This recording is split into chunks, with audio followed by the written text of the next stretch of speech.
Hello, today we're going to talk about factoring by grouping. And as you can see, instead of having a quadratic expression, we have four terms here.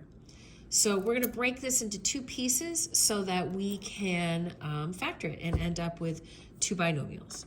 So the first thing I'm going to do is I'm going to break it into two pieces. I'm going to have this piece and I have this piece. I'm going to factor both of these, okay? So what can I factor out of 7m to the third 49m squared? I can take out a 7m squared. So that's what I'm going to do, 7m squared. And what I'm left with inside is m minus 7m squared times 7 is 49m squared. So I have that. Now what I'm trying to do is I'm trying to end up with two binomials here that are exactly the same. Negative m plus 7 is not exactly the same as m minus 7. So what I can do to this is I can factor out a -1. And when I do that, it changes the signs of these. So this becomes m minus 7. Yay! So what I have is I have two expressions here. These two binomials are now exactly the same. And that's what I need. So I'm going to take this, and I'm going to put them together, and I get 7m squared minus 1 times m minus 7. That is my answer. Okay? Let's do another one. Now looking at this, we have 20p to the third, 28p squared, 35p, and 49. 7 goes into 3 of these, but it doesn't go into that one. So I can't factor 7 out of everything. But I can, again, group it. And this one. Okay. So what can I factor out of 20p to the third and 28p squared? I can factor out a 4p squared. Whoops, let me get my pen. 4p squared. And if I do that, what I'm left with inside is 5p plus 7. Because 4p squared times 5p is 20p to the third, and 4p squared times 7 is 28p squared. Now I look over here.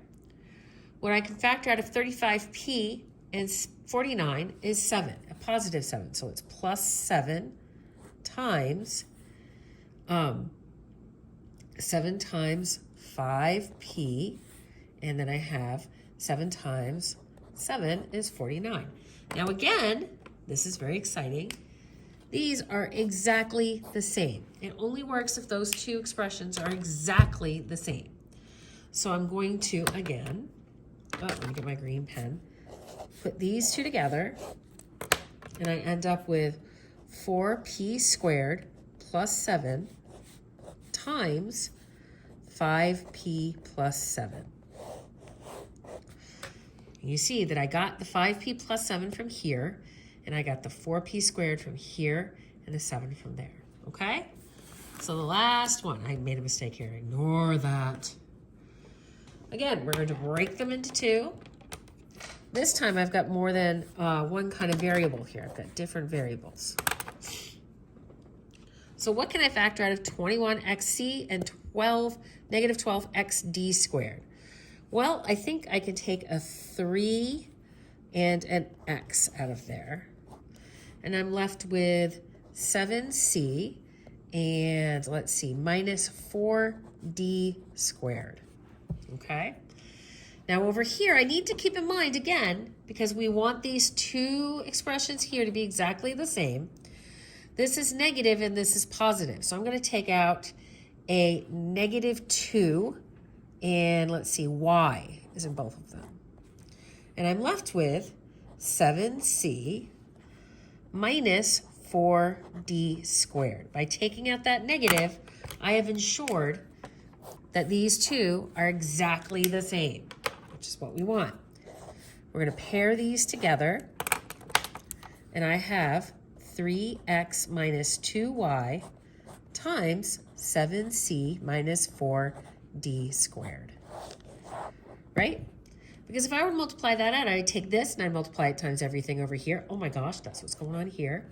And if I were to continue the expression, I would take this and multiply it times everything over here. And holy cow, that's exactly what's going on there as well. So yay. If you have any questions, make sure you ask me. Bye.